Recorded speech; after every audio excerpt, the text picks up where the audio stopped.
As scientists continue to explore the vast expanse of the universe, they've made some incredible discoveries that have left them with more questions than answers.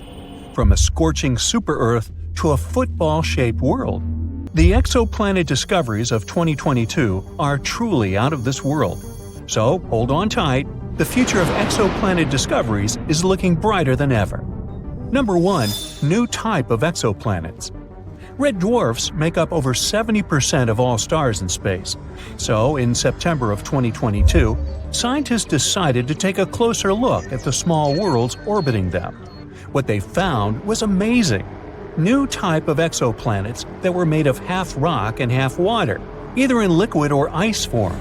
The researchers suggested that these planets likely arose from icy material and were born far away from their stars, past the ice line, where surface temperatures are freezing. But they later migrated closer in, to where the astronomers detected them. This discovery could have huge implications in the search for life in the cosmos. Though these planets are loaded with water, they might not be covered in oceans. Who knows? Maybe one of them will be the next Earth 2.0. Number 2. Jupiter-sized world. Imagine a planet so massive and mysterious, it's like a hidden Jupiter in our galaxy. Well, we just discovered one of those orbiting a star just 379 light-years away. Just. We've named it the TOI 2180b, and it's got everyone talking. Why? Well, for starters, this planet takes a whopping 261 days to orbit its star, which is much longer than most distant gas giants we've come across so far. But that's not all. The temperature on this world is surprisingly mild, averaging at a balmy 170 degrees Fahrenheit. For a comparison, the temperature on Jupiter and Saturn is around minus 280 degrees. It's like a bridge between the giant exoplanets we've found and our Jupiter. But the question remains, how did this planet get to be so different? Scientists are still trying to figure that out. Let's hope that we get some answers soon. Number 3. The Hulk planet. This world is a place where the surface is covered in molten magma, and the year lasts just half a day. Welcome to TOI 1075b, an exoplanet that's been dubbed the planet Hulk by scientists. Located 200 light-years away, this super-Earth is one of the most massive ever discovered.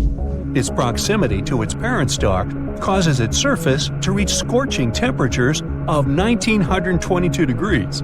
It's so hot that any form of water would evaporate instantly, and the air would be filled with vaporized rock. But it's not just the heat that's impressive, it's also its size. TOI 1075b is nearly 10 times the mass of Earth, making it one of the most massive super-Earths ever discovered. But the mystery doesn't stop there. The planet's orbit takes just 14.5 hours, making it one of the shortest orbital periods ever recorded for a planet of its size. What an exciting addition to our catalog!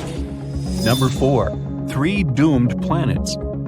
Astronomers made a shocking discovery of 3 planets that are circling in a dangerous dance next to the slowly fading stars. Just a decade ago, scientists never even imagined such planets could exist.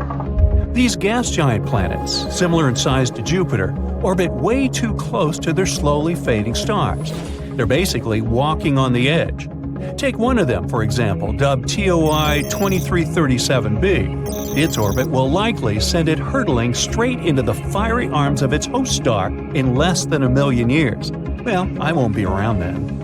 As these stars enter their final days, they're pulling in nearby planets like a black hole, altering their orbits and potentially causing catastrophic collisions. And as these planets get closer to their stars, their atmospheres heat up and swell, leading to some mind-boggling differences in density. But despite the doom and gloom, studying these worlds could give us valuable insights into the evolution of our own solar system. Number 5. Planet with a barium's atmosphere. These are 2 hot blazing planets, each with an atmosphere made of the heaviest element ever found in an exoplanet, barium. These planets, known as WASP-76b and WASP-121b, are ultra-hot gas giants called super-Jupiters that orbit incredibly close to their stars. These planets are basically like giant balls of fire, with one side facing the star, cooking at temperatures hot enough to vaporize iron and other metals. But as the hot iron vapor is blown into the planet's cooler night side, it turns into liquid and falls as iron rain. And these planets held a special surprise for us. Barium is a heavy metal, about 2.5 times as heavy as iron. And yet, scientists were able to detect it in the upper layers of these planets' atmospheres. This is truly a mystery and a puzzle we're still trying to solve.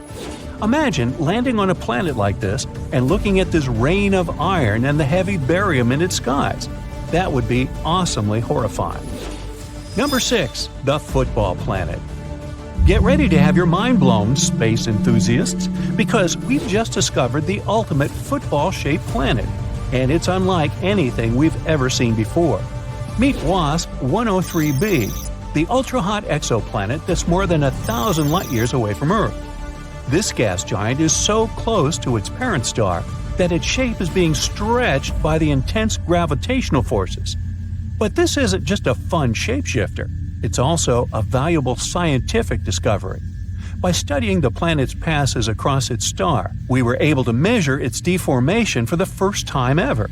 It's like taking a snapshot of a planet in motion, and it's giving us insights into the extreme conditions that these planets can endure. This is truly a great discovery. Number 7. A zodiacal light. Are you ready for a cosmic ghost story? Scientists and high school students in China have uncovered a spooky phenomenon on 3 distant exoplanets. It's called zodiacal light, a glow that's similar to the one seen here on Earth during sunset. But this isn't just some eerie light show. It could hold clues about the makeup of these potentially habitable worlds. Imagine watching the sunset from a dark spot on Earth, and instead of darkness, a triangle of light appears. That's zodiacal light. It's caused by sunlight reflecting off dust particles that fill the solar system, the remains of asteroids and comets. A team of researchers analyzed 47 potential habitable exoplanets named Kepler 69c, Kepler 1229b, and Kepler 395c, all super-Earths, had signs of this light. This discovery is more than just a spooky phenomenon. It could reveal information about the presence of asteroids and comets in these exoplanet systems, which could be difficult to detect otherwise. So that's pretty neat. Number 8. A planet with silicate clouds. Introducing VHS 1259b, not a home video recording system, but a strange and exotic world shrouded in mystery and wonder. A place where the clouds are made of sand and the sky is forever red. This isn't the stuff of science fiction, but a real-life discovery made by the brilliant minds at NASA. This is a brown dwarf exoplanet that's making waves in the astronomical community. It's way too massive for a planet, nearly 20 times the size of Jupiter, but it's not quite a star. It's something in between, a cosmic enigma that defies definition. But what's really crazy about VHS 1256b is its atmosphere. Scientists have discovered that this strange world is cloaked in thick clouds of silicate grains, similar to sand. It's the first time this kind of cloud has ever been detected on an exoplanet, and it's a discovery that's sure to change the way we think about the universe and the possibilities of life beyond our world. And there you have it, folks. The year 2022 was filled with incredible discoveries and groundbreaking findings in the world of exoplanets. But this is just the beginning, as scientists and researchers continue to explore the vast expanse of space. We can only imagine what other wonders await us. So, let's keep looking. Who knows what secrets the stars hold for us next? Okay, it seems scientists have come across a strange object in space, and they're not sure if it's a star or a planet. What we do know is that it's located 1,400 light-years away from us, and it makes us question what we thought we knew about the universe. Let me explain the dilemma here. We can tell if something is a star or a planet by considering the object's mass or the amount of stuff it has. Stars have a lot of mass, which gives them strong gravity that squeezes them tightly. Squeezing creates high temperatures inside them, causing them to shine brightly. Planets have less mass, so their gravity is weaker. They don't experience the same squeezing or high temperatures as stars. Instead, planets shine because they reflect the light from their stars, like our beautiful Earth does with our Sun, too. And this weirdo falls somewhere in between, since we consider it a brown dwarf. It's a special type of big, gaseous protostars. Brown dwarfs are usually like Jupiter in terms of their atmosphere, but they are much larger in size, about 13 to 80 times. If a brown dwarf has more than 80 times the mass of Jupiter, it can start burning regular hydrogen, just like a star. That's what usually makes stars shine brightly. But normally, brown dwarfs are not as hot as stars. Their inability to burn hydrogen has even earned them the nickname of failed stars. They burn at around 4,000 degrees Fahrenheit, which is cooler than most stars. But this object defies the norm. Its temperature measures an incredible 13,900 degrees Fahrenheit. Now let's put that into perspective. The hottest day in history was reported to happen in Death Valley, California, more than 100 years ago, with a temperature of 134 degrees Fahrenheit. People back then must have felt like they were melting along with everything around them. Now imagine getting closer to the Sun, like taking a trip to Venus. Venus can reach insane temperatures of 860 degrees. It's not only about the distance, though. Mercury is the planet closest to the Sun, but it's still colder than Venus. Venus is extremely hot due to the greenhouse effect. Did you know that Venus could have been a delightful place to live a long time ago? Or at least be home to any form of life. But at some point, it started to trap carbon dioxide and eventually created this thick, smoggy oven that doesn't release heat. And that's why it's so hard to explore. The longest a probe managed to last on Venus was 2 hours. But hey, that's longer than I can do at work, and then I melt.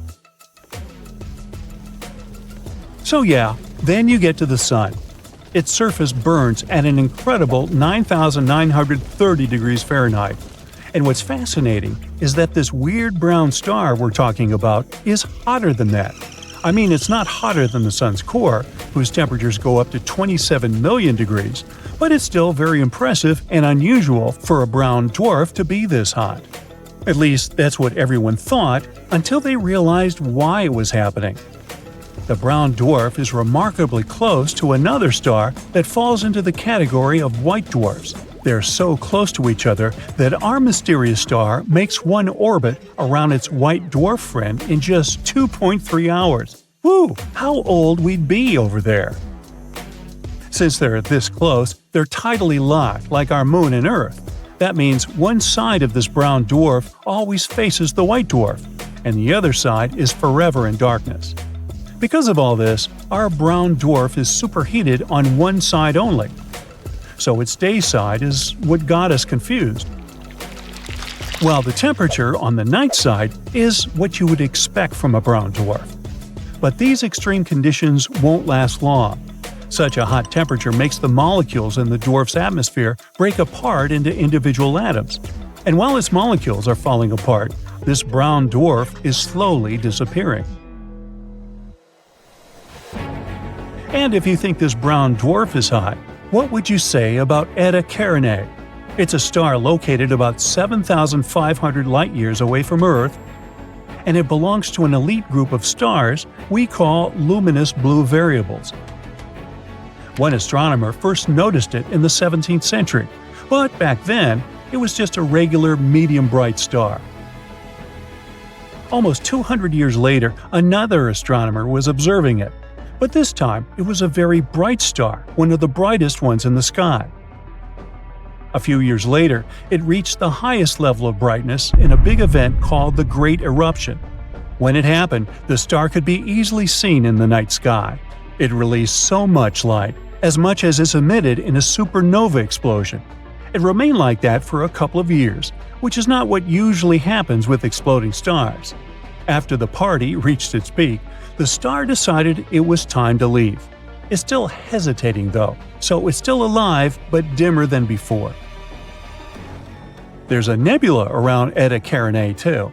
It is a shell made of gas and dust that formed during the Great Eruption. It even blocks some of the star's light. Eta Carinae is a binary star system. That means there are two stars that orbit around each other. One component has a temperature of about 26,500 degrees and the other 62,500 degrees.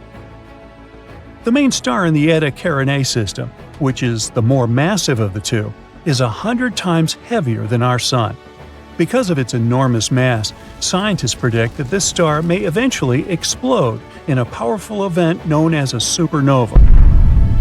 But not for another several thousand years. So, by now, you might have already guessed what the hottest thing in the universe is. Ta-da! A supernova. The supernova is what tells us that the life of a star has ended. We're talking about the most powerful explosions in space. They happen when a star that's between 8 and 40 times more massive than our Sun flops. Its core can no longer create enough energy through a process called fusion, so the star can't even handle its own gravity. It's like a stellar burnout, too much work a star can't handle, and its core just collapses. During a supernova, the temperatures in the star's core can get 6,000 times higher than in the core of the Sun. Or sometimes, a specific type of star called a white dwarf suddenly restarts its nuclear fusion, and bam, you get a supernova again. Kepler's supernova happened at the beginning of the 17th century, and it was the last really big supernova event we directly observed from Earth. On average, supernovas in our galaxy happen 3 times every century. I mean, we got a smaller supernova in 1987 too, when a blue supergiant exploded in one of the Milky Way's satellite galaxies, which we know as the Large Magellanic Cloud.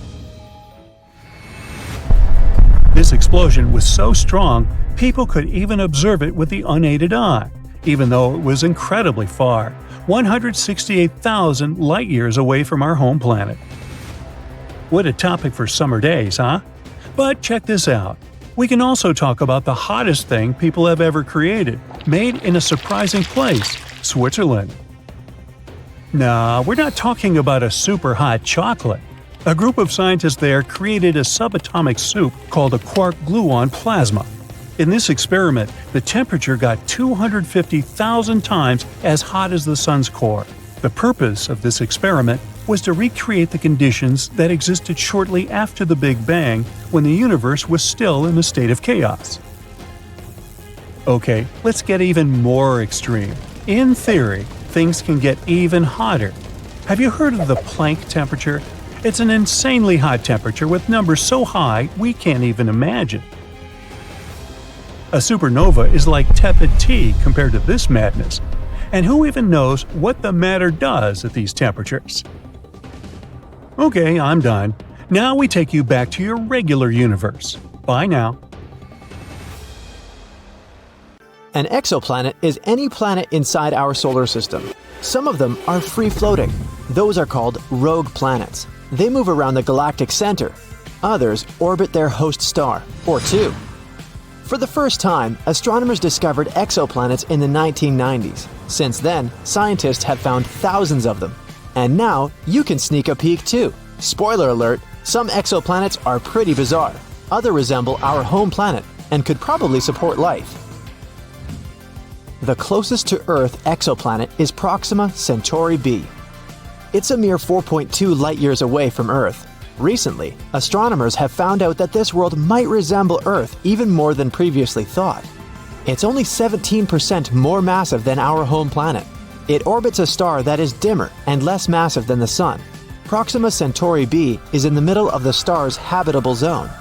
This means that chances are liquid water and life might exist on the planet. It looks like the exoplanet is tidally locked with its parent star.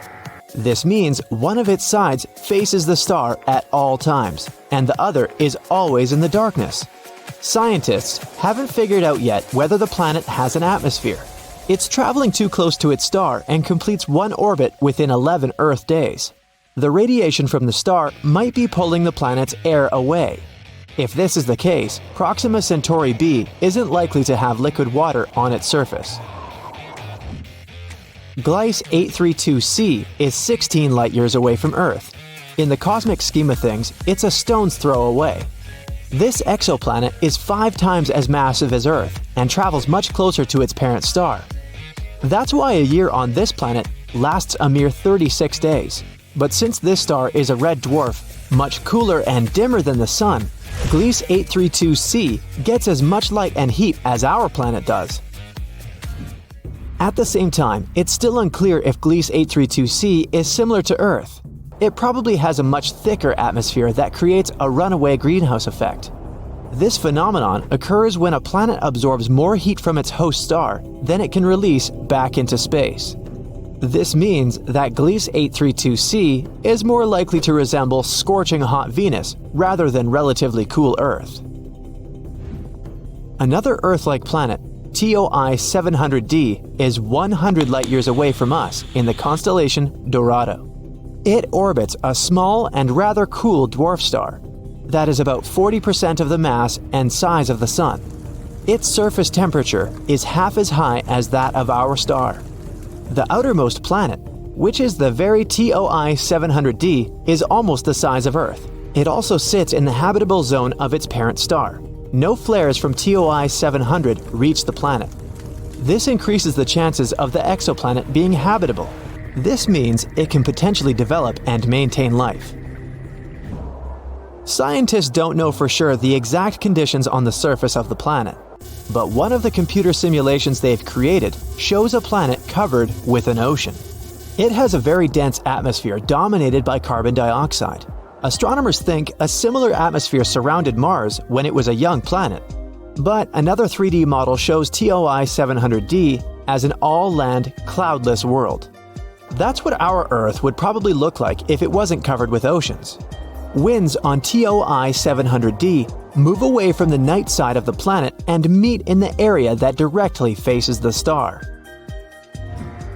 There is an exoplanet that stands out among the rest because of its awesome magenta color. You can find this world in the Virgo constellation. The planet is called Gliese 504b. The distance between this planet and its parent star is 9 times the distance between the Sun and Jupiter. The planet formed relatively recently and is still glowing with heat. That's why its surface looks pinkish. Just 20 light-years away from the Sun, which isn't such a great distance when we talk about space, a bizarre rogue planet is roaming our home Milky Way galaxy. But even though this planet doesn't orbit any star, it still has an incredibly powerful magnetic field. It's 4 million times stronger than Earth's magnetic field. The exoplanet also produces amazing auroras. When it was discovered in 2016, astronomers were almost sure they had detected a brown dwarf, which is an object too large to be a planet and too small to be a star. But later, scientists received proof that the space object wasn't big enough to be a brown dwarf. The planet sure is a mammoth among its peers. It's 1.2 times as wide as the largest planet of the solar system, Jupiter, and more than 12 times as heavy. Astronomers think the exceptional strong magnetic field helps the planet produce the auroras. But the most curious thing is that they're generated in a different way than auroras on Earth. It might be because the exoplanet's moon helps the planet create these light shows. If you traveled 20,000 light-years away from Earth, you'd come close to a red dwarf in the Sagittarius constellation. Such stars are very cool and small. Quite far away from this cold star, there's a planet. The distance between this world and its host star is so great that the planet receives very little heat. It's one of the coldest planets ever detected. The average surface temperature on the planet is lower than -360 degrees Fahrenheit. That's why the entire planet is covered with a thick layer of ice. If you stepped onto its surface, you'd see nothing but glaciers, plains, and mountains of ice. And still, astronomers claim life might exist deep beneath the frozen surface. All because the core of the planet is likely to generate enough heat to melt some of its inner ice. In this case, there would be an enormous subsurface ocean, maybe even swarming with bizarre life forms on the planet. one of the oldest exoplanets we know about is PCR B162026b. It's about 12.7 billion years old. It's almost 3 times as old as Earth, which appeared 4.5 billion years ago. This also means that the Genesis planet formed only about 1 billion years after the Big Bang.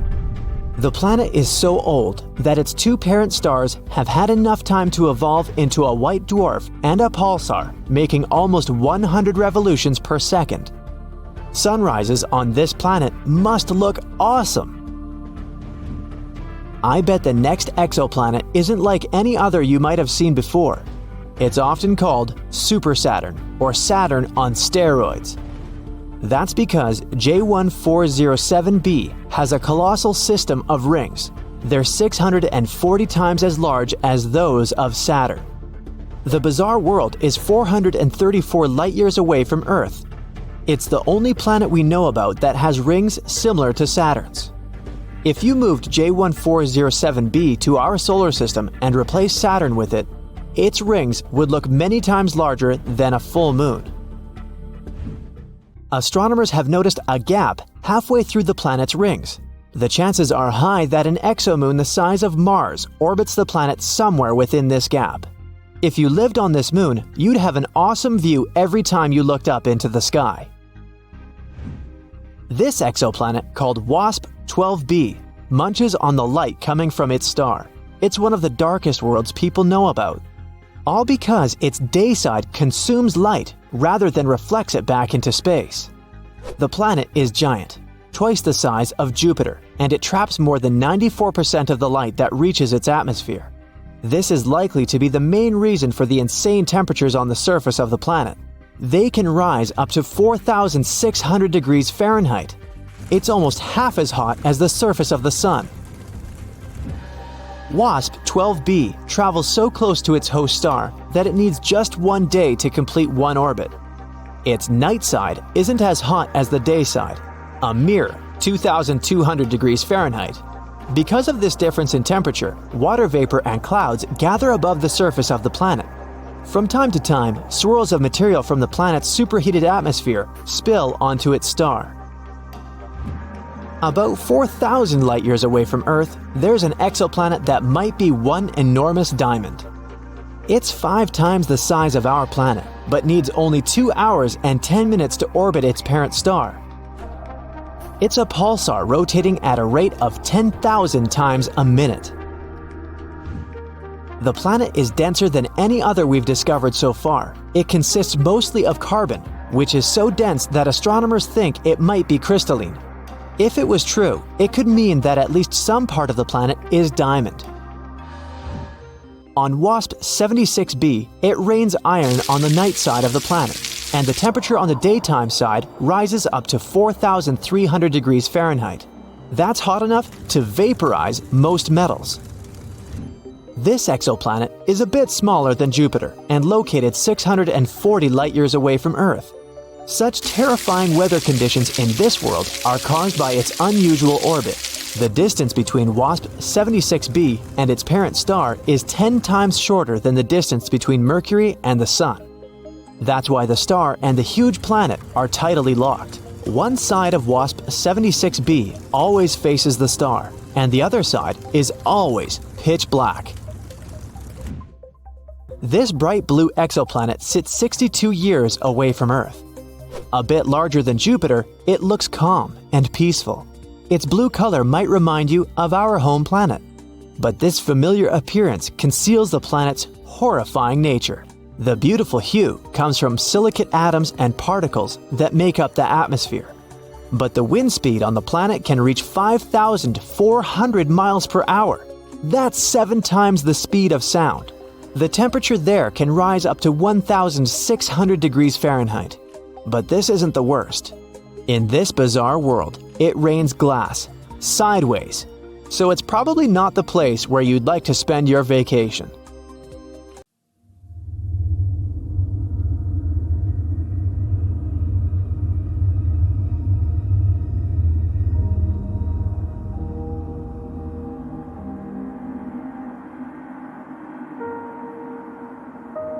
The sun's heat is beneath our feet. Scientists have figured out that Earth's core is actually as hot as the surface of the sun, around 10,800 degrees Fahrenheit. One of the reasons it's so incredibly hot down there is because Earth is still shedding heat from when it was created billions of years ago.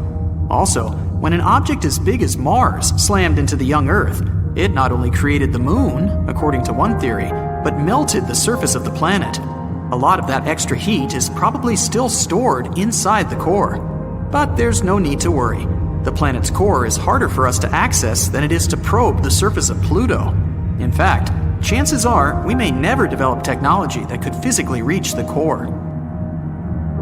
There's no air on the moon. But then, how can it be rusting? Scientists have discovered the presence of hematite on the moon, and it's a kind of rust. A special NASA research instrument examined the light reflected off the moon's surface. It turned out that the composition of the satellite's poles was very different from the rest of it. The moon's surface is dotted with iron-rich rocks, but without oxygen and liquid water, rust can't appear. Solar winds add to the mystery. They bombard the moon with hydrogen, and hydrogen makes it much more difficult for hematite to form. Even though the moon doesn't have an atmosphere, it still has some trace amounts of oxygen. Its source is our planet's upper atmosphere. Earth also protects the moon from almost 100% of solar winds, although not all the time. And even though our natural satellite is bone dry, there might be water ice in the shadowed craters on its far side. A day on Uranus lasts 17 hours, 14 minutes, and 24 seconds.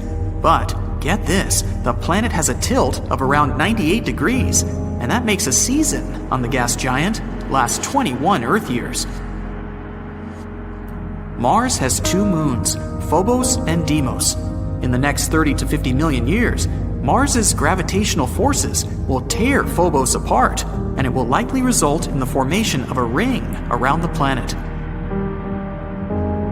The Earth is the densest in the solar system. At the Earth's center, there's a core that takes up 15% of the planet's volume. It consists of 2 parts, the outer and the inner core. The inner core is a solid ball made of iron and nickel. Its radius is 760 miles, which makes 20% of the entire Earth's radius and 80% of the Moon's radius. The 1,500-mile thick outer core is liquid. It also consists of iron and nickel, but it's not under enough pressure to be solid. Mars houses the biggest volcano in the solar system.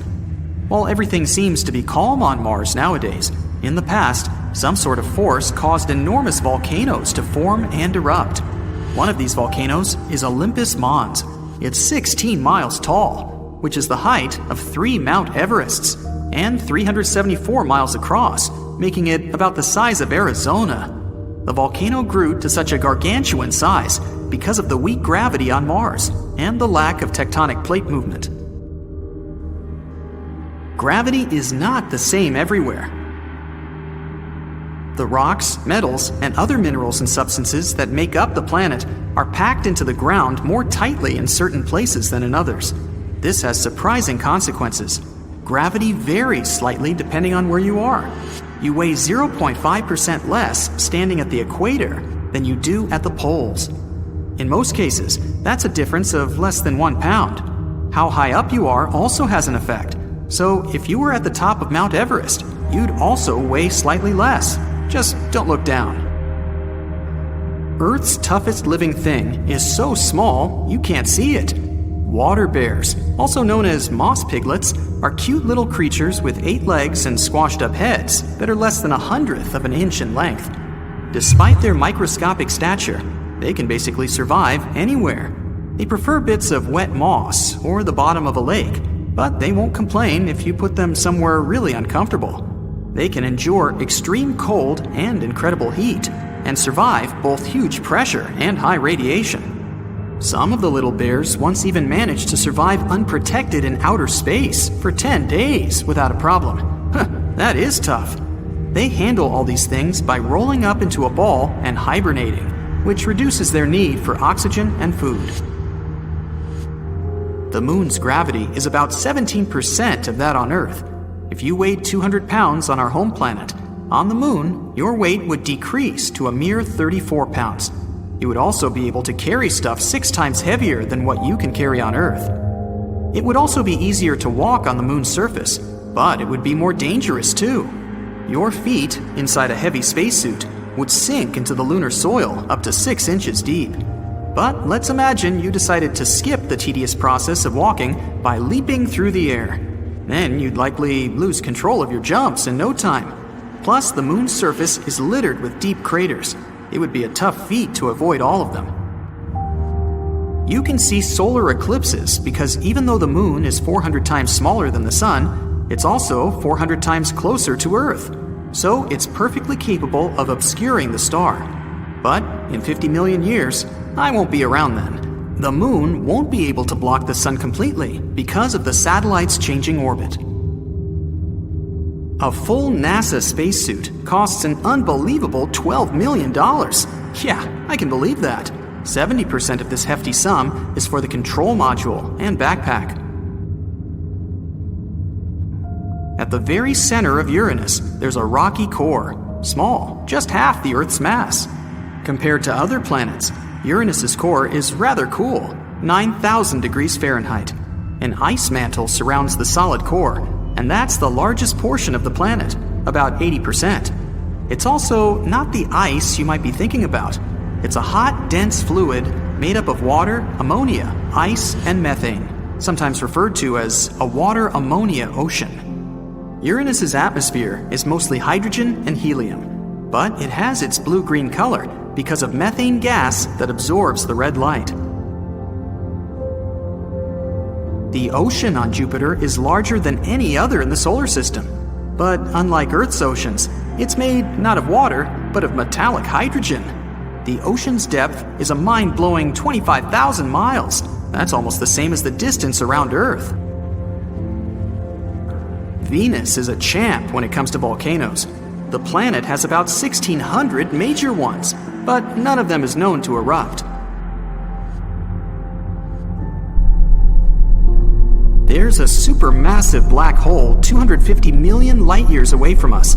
It hums the deepest sound ever detected from any object in the universe. It's 57 octaves lower than the middle C on your piano. That's 1 quadrillion times deeper than what we can hear. Mercury is a few billion years old. In 2016, scientists discovered some abnormalities on the planet's surface, showing that it's getting smaller. After more research, they found out that Mercury hadn't finished cooling down yet. There are planets that aren't bound to any star orbit and aimlessly wander through outer space. Among the most spectacular-looking space objects are pulsars. Pulsars are a type of neutron star. They shoot out some of their material almost at the speed of light. Regular pulsars spin at a reasonable speed, between 1/10 to 60 times per second. But millisecond pulsars can spin at an impressive 700 times a second, which is way too fast for the human eye to even process.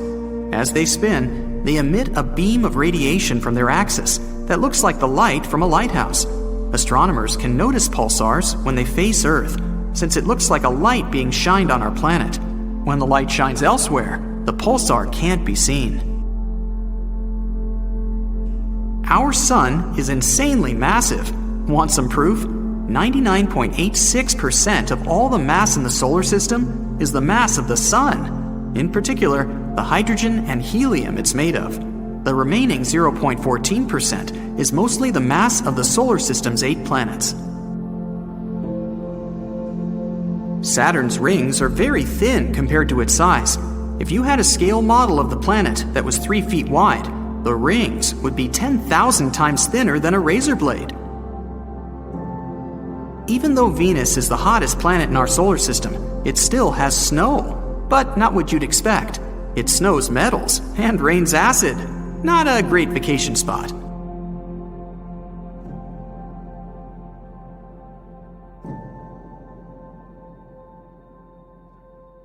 Imagine a being so powerful it can suck in entire galaxies, so mysterious it's invisible to the naked eye, and so impressive it bends the very fabric of space and time to its will. Yes, meet my mother. Just kidding. Actually, meet the ultimate superhero of the universe, the black hole star. What is it and how does it work? Well, let's find out. The universe is full of marvels, and the black hole star is one of the most impressive ones.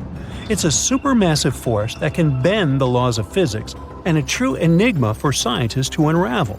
No wonder science fiction writers find them so captivating. A black hole star, also known as a quasi-star, is a hypothetical type of extremely massive and luminous star that may have existed early in the history of the galaxy. They're predicted to be as luminous as a small galaxy, but unlike modern stars, they weren't powered by nuclear fusion in their cores. A quasi-star's energy would come from material falling into a black hole at its core.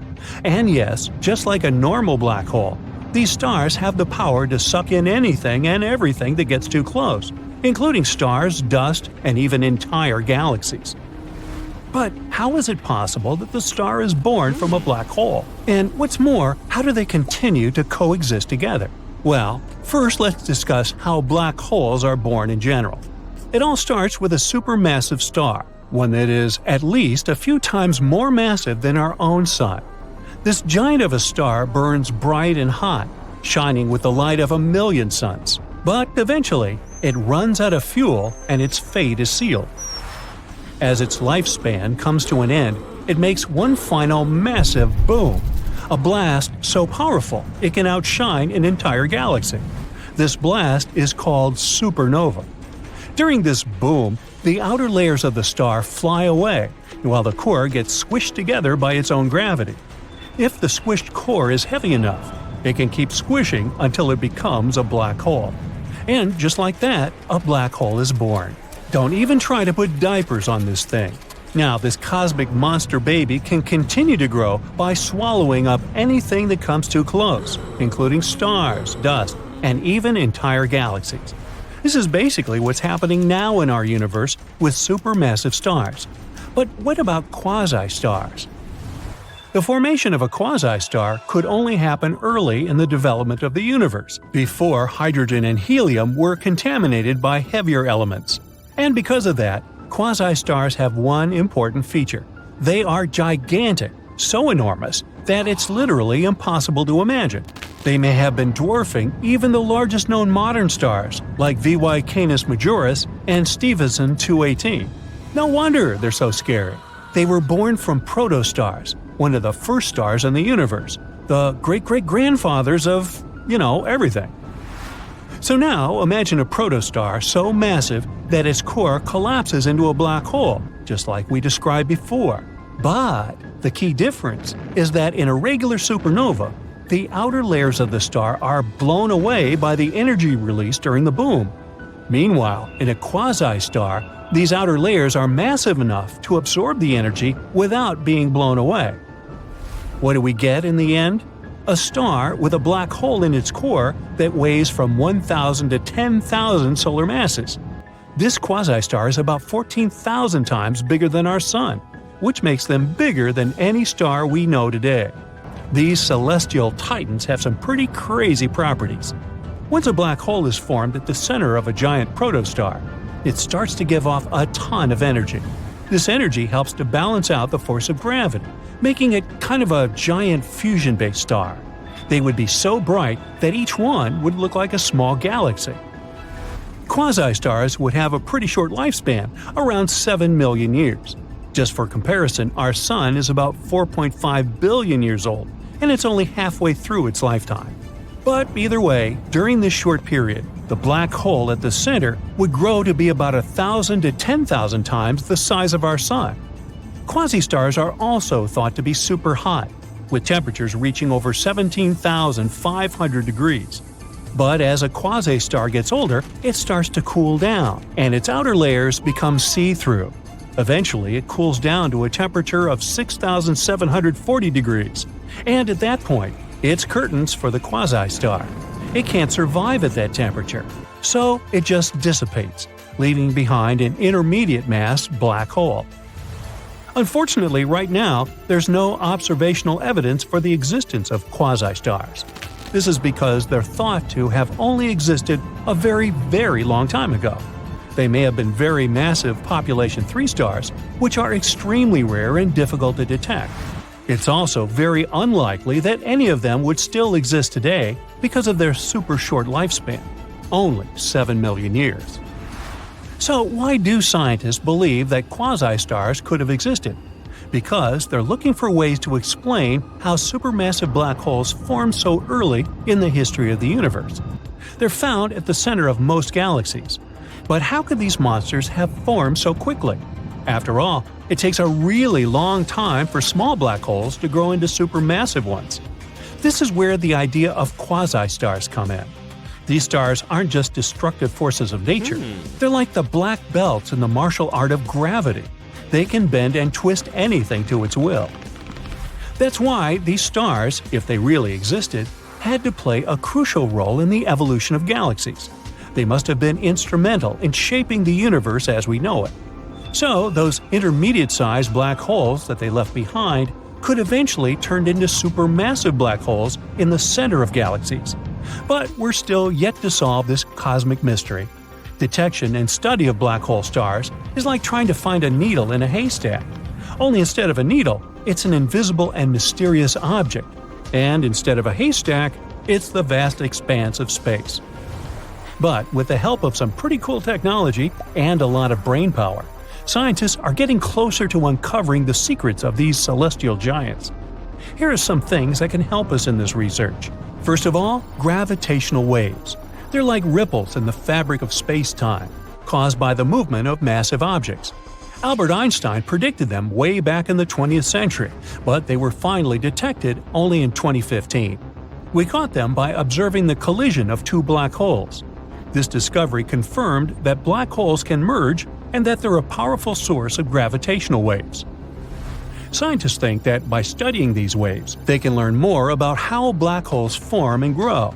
We can also try to detect quasi-stars by observing the effects of their gravity on nearby objects. It's like trying to spot a criminal by their fingerprints. For example, if a black hole is located near a star, scientists can observe the star's light being distorted as it's pulled toward the black hole. And of course, we can use our technologies, such as X-ray, infrared, and radio telescopes. This allows us to study black holes in various ways and at different stages of their lives. In other words, scientists are working hard to uncover the secrets of these celestial giants. We develop new telescopes, search for primordial black holes, and try to understand the connection between black hole stars and dark matter. And we're making some pretty incredible discoveries, just like with gravitational waves. All these things will bring us closer to uncovering the secrets of quasi-stars. And when we find out the truth about them, it will become a new page in our scientific history. For thousands of years, people knew only about the planets Mercury, Venus, Mars, Jupiter, and Saturn, which they could see using simple telescopes, or even by the naked eye if conditions were good. But in the late 18th century, a famous astronomer named Sir William Herschel discovered a new planet that was icy blue in color. At first, people thought it was a star, but later they realized it was a planet. Today, we know it as Uranus, a planet that's more than 19 times farther away from the Sun than Earth. It's so far away that it takes Uranus 84 years to complete one trip around the Sun. This astronomer also discovered many other interesting things in space, like double stars and nebulae. In the mid-1800s, scientists noticed something pulled Uranus and strangely tugged its orbit. They thought there must be another planet out there, and they used math to predict where it would be. Finally, in 1846, they found Neptune using a telescope. It was too faint to see with the naked eye because it was too far away from the Sun. It was all so exciting. Who knows how many other planets could be there, lurking in the darkness of our solar system? Back in the mid-1800s, astronomers noticed something unusual was happening in the sky. A small rocky planet named Mercury was behaving strangely. It didn't follow the predictable orbit that was expected of it. One of the astronomers was a brilliant French scientist named Urbain Le Verrier. He came up with a theory that there could be another planet in our solar system no one had yet discovered. It would be located somewhere between Mercury and the Sun. This hypothetical planet, which he named Vulcan after the Roman god of fire, would have an incredibly hot surface, and it could be a potential explanation for Mercury's strange behavior. He never surely claimed Vulcan was really the one thing disturbing the orbit of Mercury. But, excited by the possibility of discovering a new planet, astronomers all over the world took the idea of Vulcan. For a planet that didn't exist, people committed to developing ideas and getting information about it. Some scientists didn't think it was likely that they had missed another planet as big as Mercury. It would have been hard not to see it by then. But there was a tiny chance of a smaller planet existing inside Mercury's orbit that was too close to the Sun, so no one could see it. One theory said it was about 13 million miles away from the Sun. Mercury is the planet with the most eccentric orbit in our solar system, but the closest point it gets to the Sun is about 28.5 million miles. This means Vulcan would be under half of that distance. The theory moved on, saying that if Vulcan existed, it would orbit the Sun every 19 days and 18 hours, and its path would be tilted about 12 degrees relative to the path of other planets in our solar system. Vulcan's position at its furthest point from the Sun would still be too close to the Sun to be seen with the naked eye, even during twilight. The only chance of seeing Vulcan would be during a solar eclipse, or when it passed in front of the Sun, which, as the theory said, would be 2 to 4 times a year. They had a theory that this mysterious planet was so close to the Sun that it could only be seen during a total solar eclipse when the moon blocked out the Sun's blinding glare. So, every time there was an eclipse, scientists would peer at the Sun, hoping to catch a glimpse of Vulcan. They were trying really hard, but no matter what, they couldn't find this mysterious planet. Some astronomers claimed to have spotted it during eclipses, but no one could ever confirm or find evidence for that. The theory of Vulcan was left waiting for some better times. Einstein had a different idea. You know about his theory of general relativity, right? That's where he claimed gravity wasn't some sort of natural force, but a result of space-time curved because of the presence of giant space objects, like planets and stars. Planets circle around the Sun in their usual orbit because space-time is curved. That means the planets are kind of falling towards the central star of our solar system. And Einstein tried to explain Mercury's unusual orbit using his own theory of relativity. Unlike the other planets in our solar system, Mercury's orbit wasn't that circular. Instead, it seemed to wobble slightly, as if there was an invisible force pulling it away. Einstein said this could be happening because the massive gravity of our Sun was actually curving the fabric of space-time around it. He claimed it's possible this changed Mercury's orbit a little bit. It took the scientific community a while to test this theory, but it eventually seemed like the most plausible explanation. Even though Einstein's theory gave us a more elegant explanation for Mercury's strange orbit, some scientists were still holding out hope for Vulcan. It was especially hard to let go of the idea of Vulcan because Mercury is also the planet that's really hard to see from where we're standing. But later, more and more scientists started accepting Einstein's theory above their imagination. And they would observe a total solar eclipse specifically to test Einstein's theory of relativity, not because of Vulcan. And Vulcan is not the only hypothetical planet everyone was talking about. In the newer age, some believe there could be a mysterious planet lurking in the outer part of our solar system. But this one is more likely to exist. No one has seen it directly yet, but computer simulations show this so-called Planet 9, or Planet X, is probably somewhere there beyond Neptune. Neptune and Planet X could be similar in size. Planet X could be 10 times more massive than Earth, and circles around our Sun in an elongated shape, which is on average 20 times farther from the Sun than Neptune. A year there may last between 10,000 to 20,000 Earth years. By comparison, a year on Neptune lasts 165 Earth years. Something this big moving out there beyond Neptune could explain the unusual orbits of smaller objects in the Kuiper Belt. The Kuiper Belt is the area of our solar system beyond Neptune and where it orbits. And there are most likely many asteroids, comets, and some other smaller bodies there, mostly made of ice. There was another hypothetical planet called Nibiru. Remember those rumors that the world could end back in 2012? One of the popular scenarios was Nibiru, which some claimed would hit our home planet at the end of the year. Of course, nothing happened. We're still here, all set and good, but the idea of Nibiru seemed interesting. Stories started in the 1970s when a man named Zecharia Sitchin mentioned Nibiru in his book, The 12th Planet, claiming it orbits the Sun every 3,600 years. But there's no chance a planet with such an eccentric orbit wouldn't disrupt other planets in our solar system with its gravity. And if it was really coming that close to Earth in 2012, we were supposed to be able to see it with the naked eye. Some simple calculations showed Nibiru would have been nearly as bright as Mars at its dimmest, and brighter than the faintest stars you see from a city.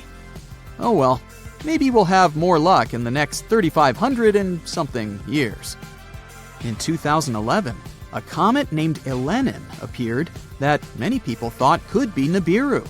But when you're looking at comets and planets through a telescope, you see they appear differently. A comet has a coma, which is a gas atmosphere, together with a tail, something a planet doesn't have. Plus, this comet didn't slam into the Earth. It came too close to our Sun and fell apart. The leftover pieces will continue moving on their way to the outer solar system for the next 12,000 years.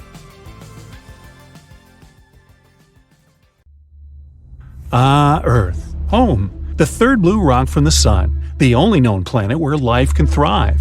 We have around 78% nitrogen, 21% oxygen, and 1% argon, water vapor, and carbon dioxide, give or take. The perfect balance to support our respiration. The troposphere is the lowest and densest part of Earth's atmosphere, 5 to 9 miles thick. It's the part of the atmosphere that keeps changing our weather.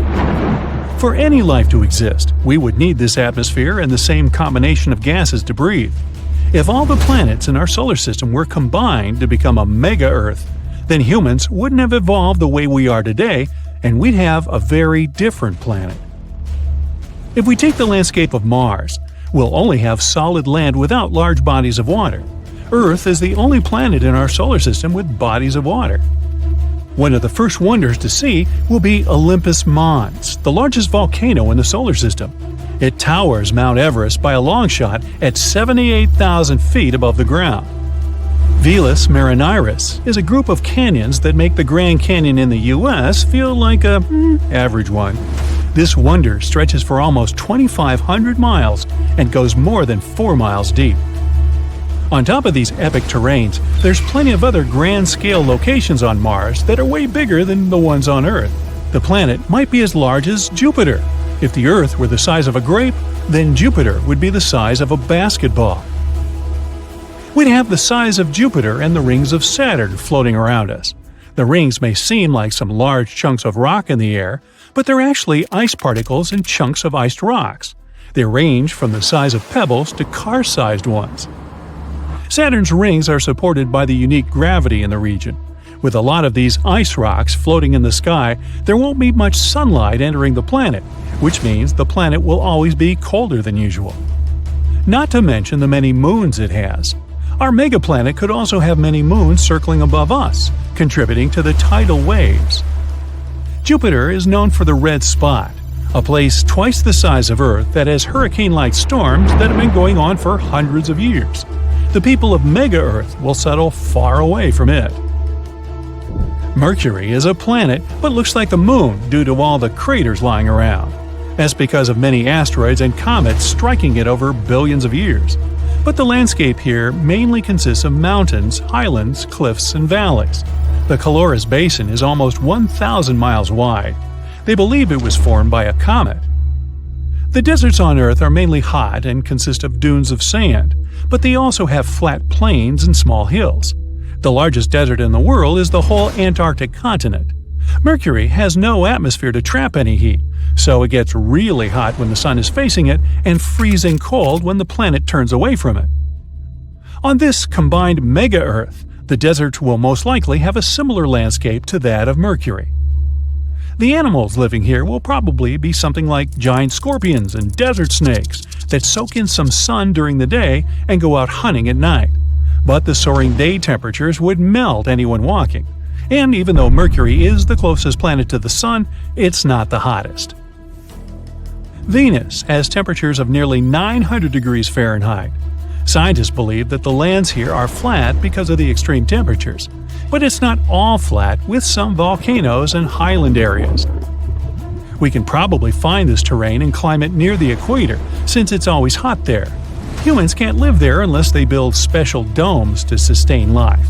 But since the planet is now huge, not all its territory needs to be populated.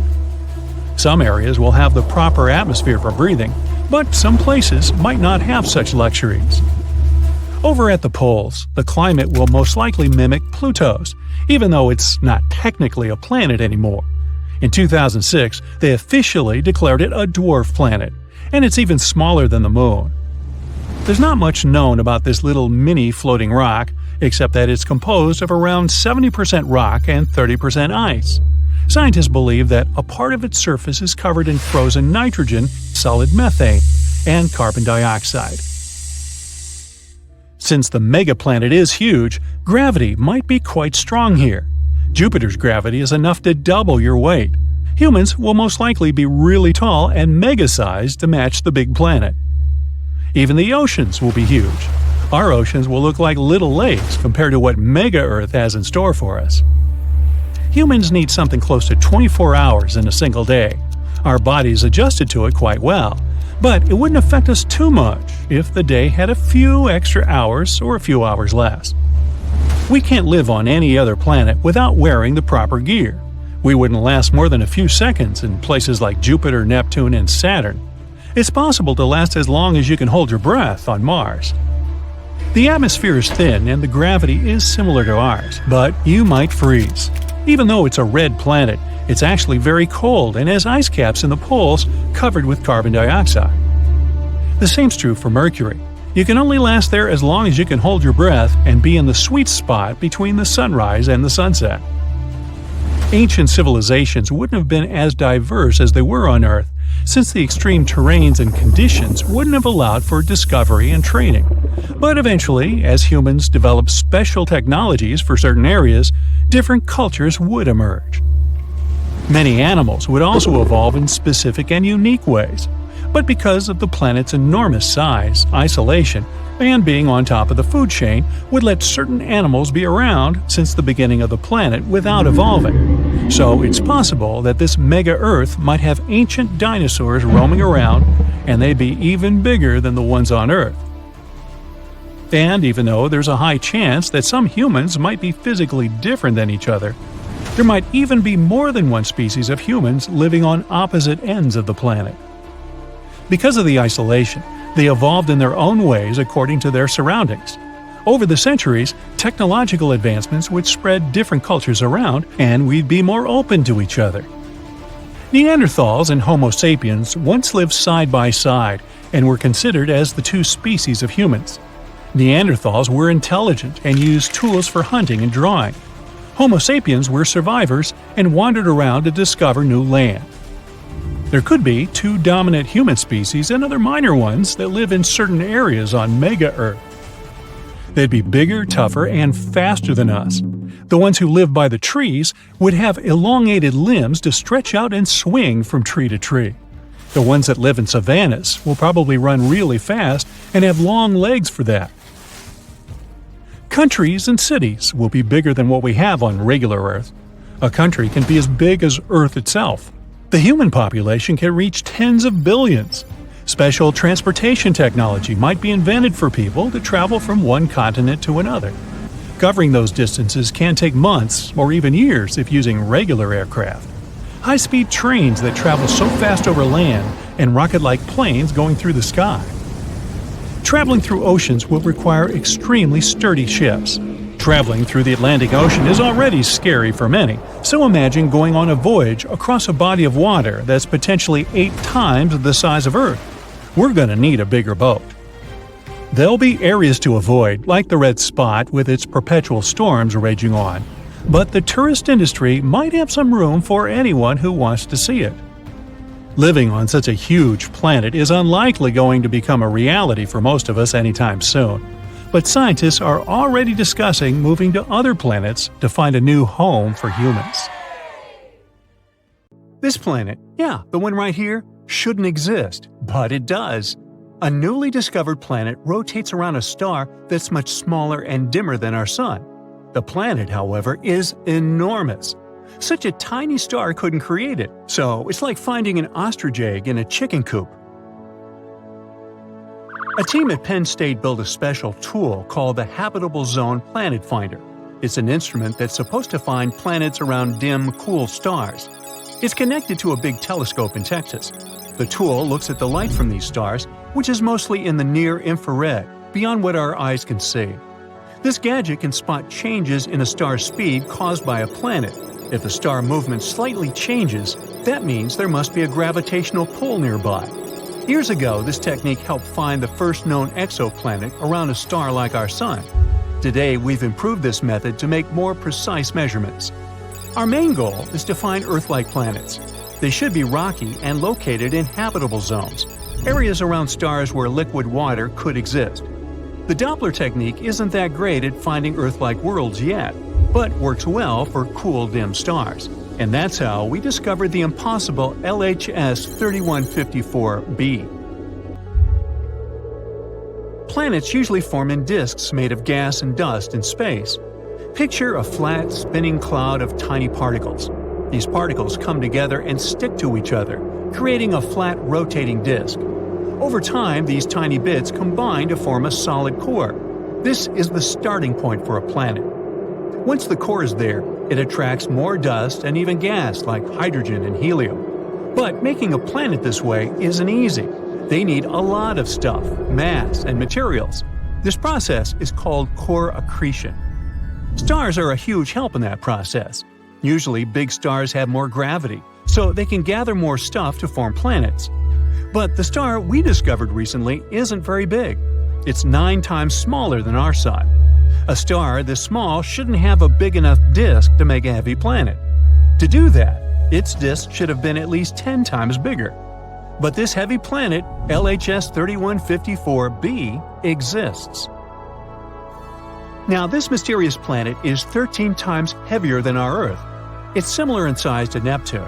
It's about 50 light-years away from us in the Hercules constellation, which, in space terms, is very close. The planet is also super close to its star, completing 1 year in almost 4 days. This discovery is making scientists rethink their ideas about how planets and stars come into existence. There are new theories coming around. For example, a theory called gravitational instability. It says that, instead of the pieces coming together bit by bit, the material in the disk collapses all at once, directly creating a planet.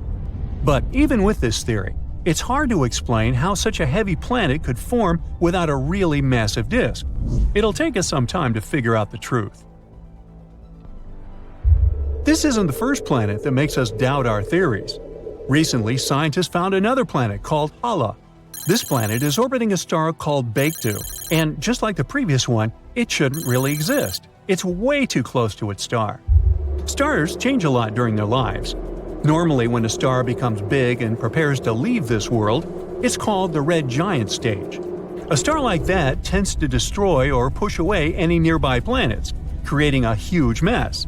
Hala rotates around a red giant, and it should have been swallowed or destroyed by the expanding star a long time ago. But it's still hanging there. Even though Baekdu has already started burning helium and shrunk to a smaller size than expected, Hala isn't bothered in the slightest. Scientists call Hala the forbidden planet. Ooh. This discovery challenges what we thought about how planets survive near aging stars. It raises two theories.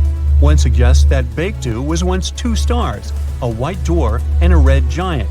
Hala orbited them both, and they merged before the red giant fully expanded. This allowed Hala to survive because the extra helium from the white dwarf prevented the red giant from growing too much. The second theory says that Hala formed from the debris created when the two stars merged. In this scenario, Hala would be a very young planet orbiting an elderly star. Astronomers plan to continue studying Hala and look for more planets like that. Another oddball, besides me, is called LTT 9779b. This one scares us too because it's too shiny. The planet reflects 80% of the light from its star. Regular mirrors reflect from 85 to almost 100% of light, which means that this mysterious planet should look like a rough mirror, with aluminum or silver-like reflections. This is another Neptune-sized planet. It's located 268 light-years from us and was discovered by NASA's TESS spacecraft. It completes a full rotation around its star in just 19 hours. It's so close to its star that it's scorching hot, reaching temperatures over 3,600 degrees Fahrenheit. Normally, planets this close lose their atmosphere and turn into bare rocks. But this one breaks the rules again. Now this time, we know the secret of its survival. It's because of the planet's shiny metallic clouds, which are made of glass and titanium salt. These clouds rain titanium onto its hot surface. They also reflect a lot of the light, preventing the planet from getting too hot and losing its atmosphere. It's like having a mirror shield. This planet's size also surprised scientists. It's way bigger than Earth. Other planets this close to their stars are either much bigger gas giants or small rocky planets. This planet is a smaller gas giant, and scientists didn't expect it to exist so close to its star. This is the shiniest planet ever found, even shinier than Venus. But despite its cool appearance, it's probably not a friendly place for life because of its extreme temperatures and strange metallic rain. And our final rule breaker is a planet called WASP 107b. Scientists discovered it using the James Webb Space Telescope. It's located around 208 light-years from us in the Virgo constellation. It's also fast and completes an orbit around its star in just 6 days. This is a super-Neptune exoplanet.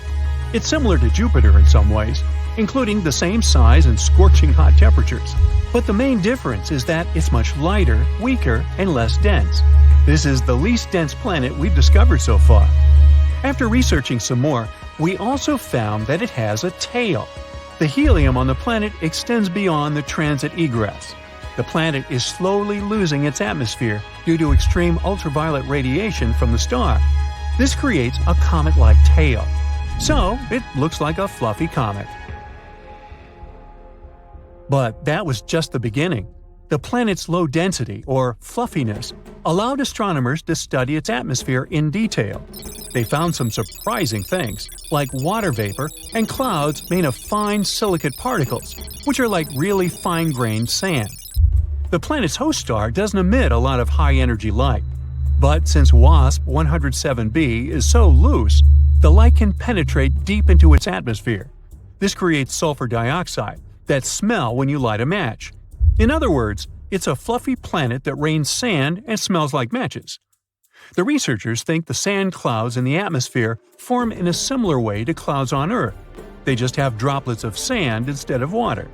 These sand droplets condense, fall, turn into silicate vapor in hot layers within the planet, and then rise again to form clouds once more. And, once again, this planet couldn't have formed in its current spot.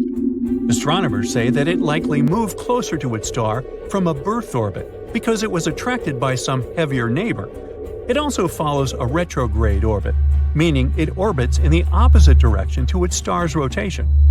All these discoveries are changing how we understand planets and their atmospheres, giving us new insights into the mysteries of our own solar system. How do people usually describe planets? Massive, freezing, boiling hot. seismically active. Let's admit it, shiny is not normally on the list. Unless we're talking about a world called LTT 9779b, which might be the shiniest planet we've ever seen. This exoplanet, which is basically any planet outside our solar system, is ultra hot and acts like a giant space mirror because it's covered with a thick layer of reflective metallic clouds. This unusual world is located about 264 light-years away from our planet. And the most amazing thing about it is that it reflects approximately 80% of all the light its parent star sends its way. For comparison, Earth reflects a mere 30% of the light it gets from the Sun. The bizarre exoplanet is even more reflective than the shiniest planet in the solar system, Venus, which reflects around 75% of sunlight due to its thick clouds. LTT 9779b is 5 times as large as Earth, which makes it the largest space mirror ever discovered. By the way, this world was found by NASA's Transiting Exoplanet Survey satellite mission in 2020. But the highly reflective nature of the planet was uncovered later thanks to a follow-up investigation conducted by the European Space Agency Exoplanet Hunting Spacecraft, CHEOPS, which stands for Characterizing Exoplanet Satellite. Now, imagine a planet the size of our ice giant Neptune. It's a burning world floating close to its star. If you stepped on its surface and looked up, you'd see heavy clouds of metals floating over your head, raining down titanium droplets. The planet's size, coupled with its insane temperatures, allow astronomers to classify the planet as an ultra-hot Neptune. Now, a planet's high reflectivity is a quality known as albedo. And in the case of our shiny world, its albedo mystifies scientists. All because most planets that are not ice worlds, or planets with thick layers of reflective clouds like Venus, normally have low albedos. Their atmosphere or surfaces simply absorb the light coming from their stars, preventing it from getting reflected back into space. And initially, researchers were sure that LT 9779b would have a low albedo. After that, by no means was it an ice world. Not with the surface temperatures reaching 3,650 degrees Fahrenheit on the side of the planet permanently facing its parent star. It was supposed to be too hot for water clouds to form. Even clouds of metal or glass wouldn't be able to form in such a scorching climate.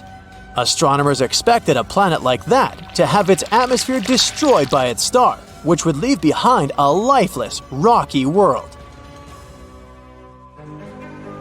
That's why discovering metallic clouds was so unexpected.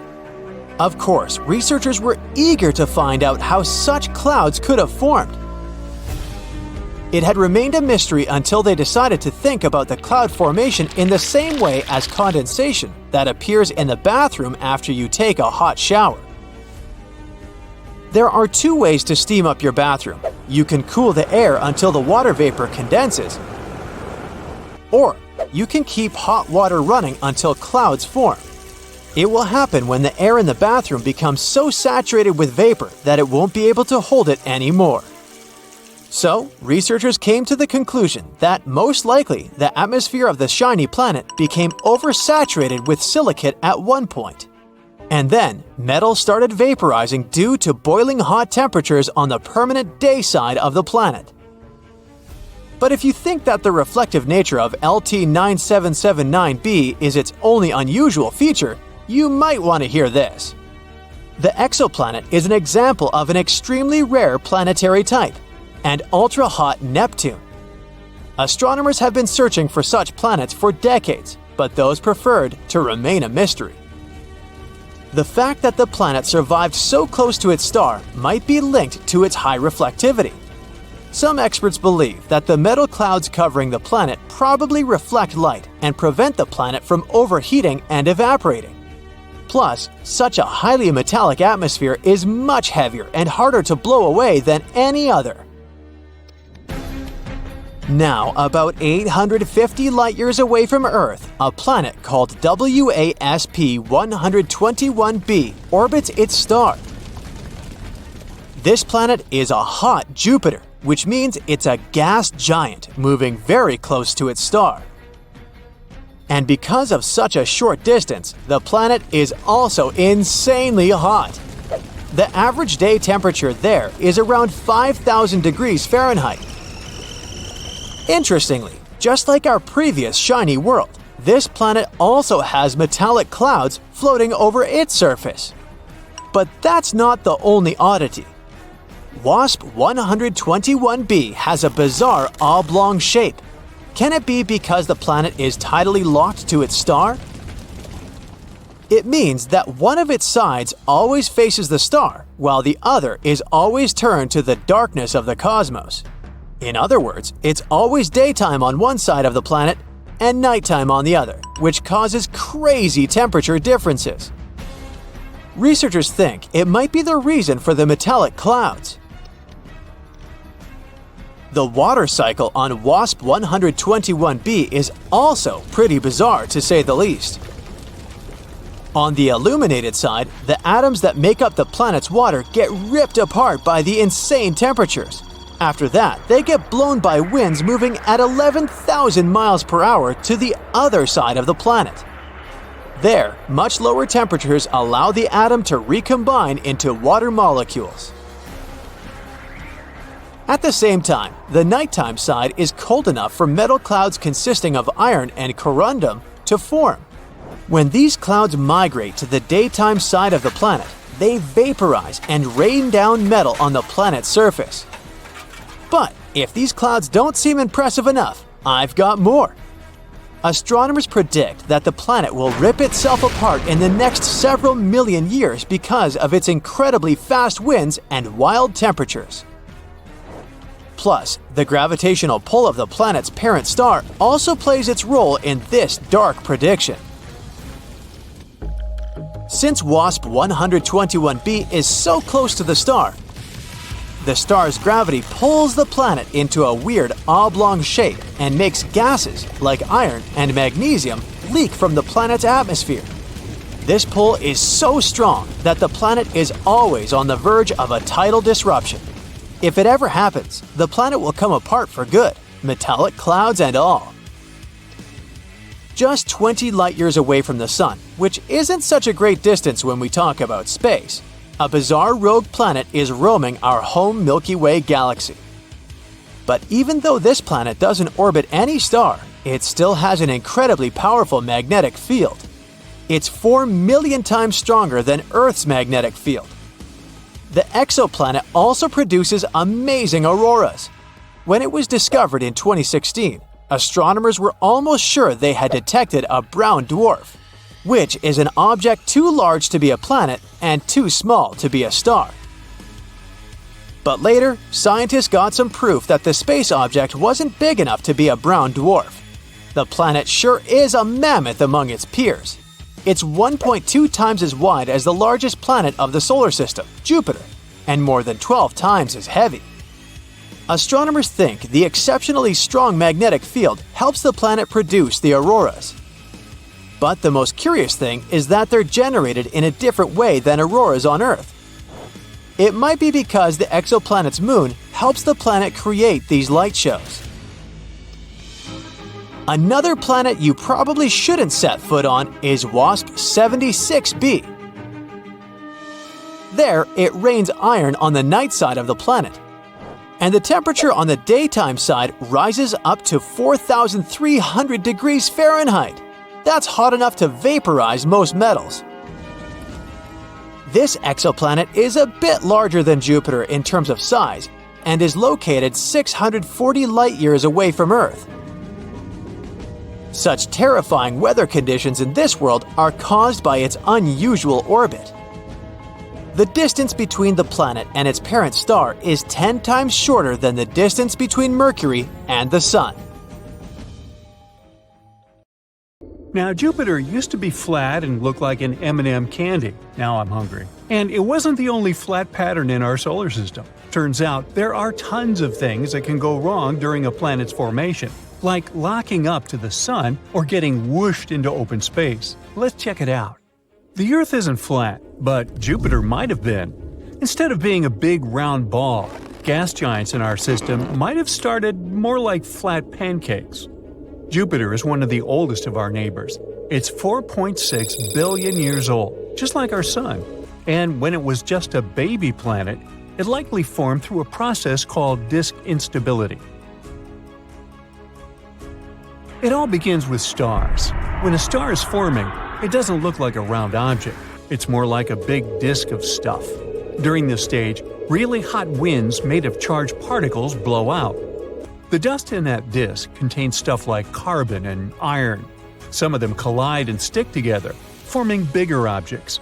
Dust turns into pebbles, pebbles turn into rocks, and rocks bump into each other, getting bigger. Gas in the disks helps all these solid bits stick together. Some break apart, but others stick around, and they're the ones that become the basic pieces of planets. They're called planetesimals. Even gas giants like Jupiter started off as tiny specks of dust, smaller than a human hair. Eventually, they formed their own big ring-shaped disks of gas. They began to spin around our Sun, growing bigger by gathering gas and rocks like snowballs. Gas giants are special. They were born from the colder parts of the disk. In cold areas, molecules are slower, which makes them easier to grab. In these places, water could freeze, and tiny ice pieces stick together and are mixed with dust. These dirty snowballs gather up and then form cores of huge planets, like Jupiter, Saturn, Uranus, and Neptune. In the warmer areas closer to the star, rocky planets like Mercury, Venus, Earth, and Mars start to form. After the icy giants were born, there wasn't much gas left for these smaller planets. It might take tens of millions of years for these rocky planets to form after the star is born. And our Sun was growing at the same time, sucking up nearby gas and pushing faraway stuff even farther out. After billions of years, the disk changed completely, turning into a round star with a bunch of planets, dwarf planets, asteroids, moons, meteoroids, and comets around it. Recently, simulations showed that these protoplanets, as these early dust balls are called, don't start off looking like the planets we know. In the case of gas giants like Jupiter, they look more like squashed balls or M&M's candies, not the peanut kind. When the Sun was young, the disk of gas and dust surrounding it cooled down and became unstable. It started breaking into big chunks.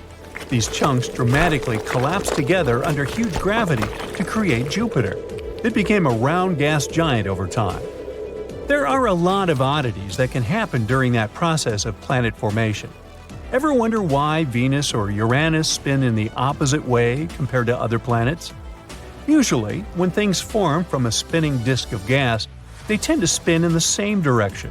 For example, if you spin a bunch of balls on a string, they all twirl in the same way. So, theoretically, all planets should spin in the same direction too. But there are a lot of fast-moving objects like comets and asteroids in our solar system. When they smash into planets, especially during their early days, this collision might send the planets to spin in the opposite direction. Venus and Uranus probably survived a massive collision. Luckily, they weren't repelled to outer space. The gravity from the Sun and nearby planets pulled them back into place. There are also so-called tidally locked planets. These are celestial bodies that spin in a way where one side always faces their star while the other side remains in perpetual darkness. So one side is always very hot while the other is extremely cold. If we were on a planet like that, we would only be able to live on a thin line in between. These planets form when they're very close to their star. The gravitational forces are extremely strong, and over time, these forces slow down the planet's rotation until it matches the time it takes to orbit the star. Imagine you're spinning in your chair. Someone comes up to you and, holding onto your chair with their hands, starts spinning with you. This way, you'll always face each other. Tidally locked planets kind of work like that. Our moon is tidally locked to our Earth, which is why we only see one side of it. We've discovered more than 5,000 planets outside of our solar system called exoplanets. Some of them have very strange orbits. For example, planets with incredibly long orbits, thousands of years to make one trip around the star, or very wonky, comet-like orbits, or so-called hot Jupiters. They're super close to their star, way closer than Mercury is to our Sun. But these planets couldn't have formed where they are now. As their solar system evolved, they changed their positions for some reason. This rearranging is called planetary migration. There are three main ways this migration happens. First, because of the gas and dust spinning around the planet. When a planet is bumping into this stuff, it can create spiral patterns in the gas. These patterns can either push the planet closer to the center or farther away, depending on how they mix together. It's called a gas-driven migration. This is what Jupiter experienced when it moved closer to the Sun billions of years ago. I wasn't around then. This also explains the existence of hot Jupiters. Second, big planets can shove the smaller ones, changing their paths. Third, the star's gravity can tug on the planet, making its orbit more circular. Ever heard of rogue planets? Imagine a lonely planet floating in the vastness of space without a star to call home. They're like the wandering nomads of our galaxy, doomed to drift around forever. And there are so many of them, there might be more free-floating planets than ones that are tied to stars. We're talking trillions of rogue planets hanging out in our Milky Way galaxy alone. They're often as massive as our biggest planet, Jupiter, but most of them might be Earth-sized. Some might even have thick atmospheres that keep them warm, even though they're far from any star. Some of them might have wild auroras, while others could host moons with liquid water, a potential haven for life. There's even a chance that they might contain extraterrestrial life. These planets might bump into other stars or even entire planetary systems as they journey through space. Sometimes they might get caught in a star's gravity for a while before getting flung back out into space. But how are they born? Sometimes, during this chaotic process of planet formation, not all planets can manage to stay close to their parent stars. Some of them get kicked out of their solar systems due to powerful gravitational interactions with other planets or passing stars. These ejected planets become rogue planets. In 2012, astronomers found a solar system from the very beginning of the universe. This system included a star and two planets. We called it a fossil system. The star is super old, about 13 billion years, almost as old as our entire universe. It was mostly made of just hydrogen and helium. This is unusual because planets usually form from clouds of gas that contain heavier stuff. That's when we figured out that the way planets formed before was different from how they form now. We know that stars with more metals are more likely to have planets. In astronomy lingo, metals means any chemical element other than hydrogen and helium. But in the early universe, there weren't many metals. Most of them were created inside stars and then spread out into space when those stars blew up. So, when did the very first planets form? This newly discovered system helps answer these questions. Its two giant planets are orbiting a star that's incredibly low in metals and extremely old. This should be really rare, if not impossible, but they exist. This means that maybe there are more planets in metal-poor systems than we thought. Studying them will help us learn more about the history of planet formation.